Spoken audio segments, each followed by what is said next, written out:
Alright, so this is Anandu2 and my good buddy, Truth Warrior 1000. We're doing apostate things, okay? Yes. We have been fornicating, we have been idolatrating and extorting. You remember that guy that we extorted earlier? Exactly. That was a fun, we're greedy persons. And I picked a few pockets. Yes, we are pockpicketers and just, we are the worst sort of individuals. Rightfully, Jesus will disembowel us and leave our corpses strewn in the street in a sea of frothy blood and mire. Yes!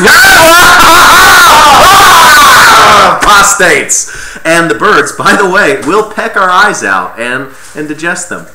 Yep. See, that's actually, Howard, you got to realize, that's going to be before they transform the birds into cows, because they're only going to be carnivores for the purpose of feasting on apostates. Right. Afterwards, they're going to start eating straw, because God created them grainy seeds. And grainy seeds. Yeah. God created them to feast off of flesh, but He's going to scrap that idea and make the birds of the sky become cows of the earth. And the sharks are going to be the cows of the sea. Which is so amazing.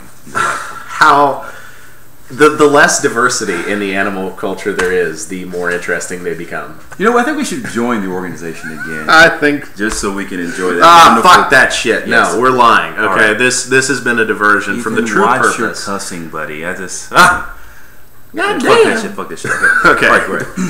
The real purpose for us making this video this evening is so we could discuss the concept, and I forget, I think, Danny, it was you, I can't remember specifically, but I was talking with one of my apostate buddies, and it struck me like a bolt of lightning what disfellowshipping is all about. Okay, now you can pick up the tidbits from around the internet and articles, you know, on Free Minds and JW Facts and all those great websites, and from videos that are made in the apostate community. But when you put it in this light, suddenly, why the organization can get away with the shit that it does, it all makes sense. It all falls into place in such a beautifully symphonic manner. Indeed. Please expound. Okay, I will expound extemporaneously. All right, disfellowshipping is about filtration. I'm going to present a scenario to you. John Q. Public, Mr. Public, he's an honest bloke. He's a pioneer. Okay, he believes the organization. He was raised in the organization. He preaches the truth for 60 hours a month and washes windows because you can't hold a real job when you're a pioneer. Exactly. Right. And, oh my God, he fucked his girlfriend. Ah, shit. He fucked her, okay? Both pioneers, both in the organization. No protection. No protection. And he, being an honest guy, he prostrates himself before the elder body. Forgive me, elders, forgive me. Like a good little witness. Like a good little witness. But we all know that the elders have an extraordinarily high conviction rate.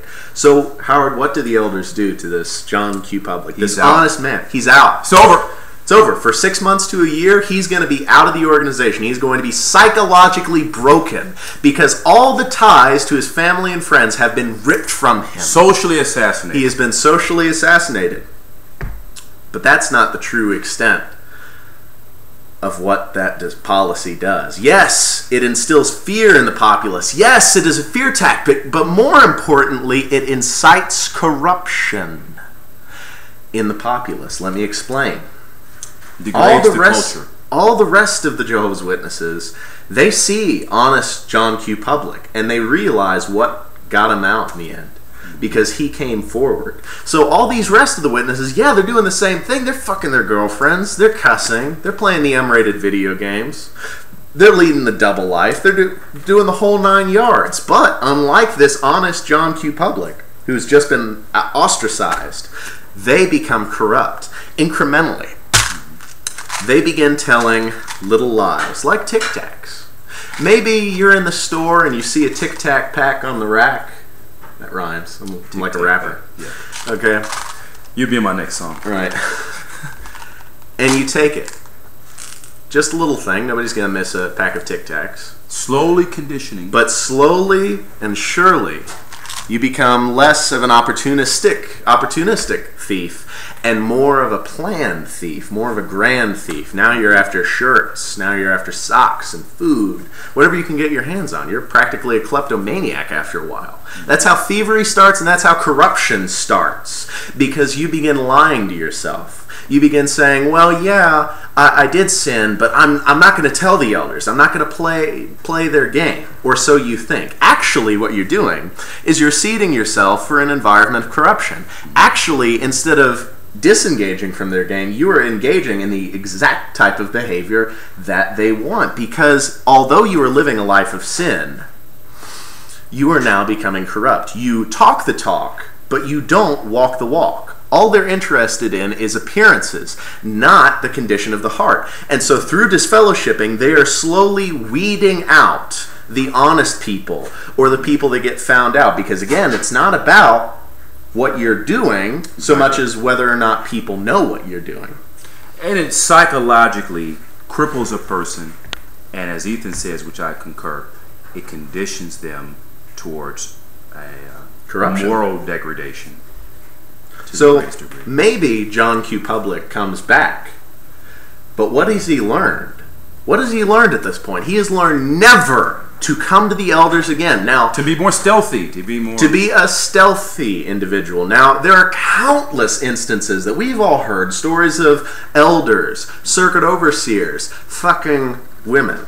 You know, the pioneers, prostitutes, whatever. I mean, we've all heard J.W. Fairytale's story of corruption in his own hall. But the key part of that is that they were caught. It was known about. Had it not been known about, they would still be elders today. Exactly.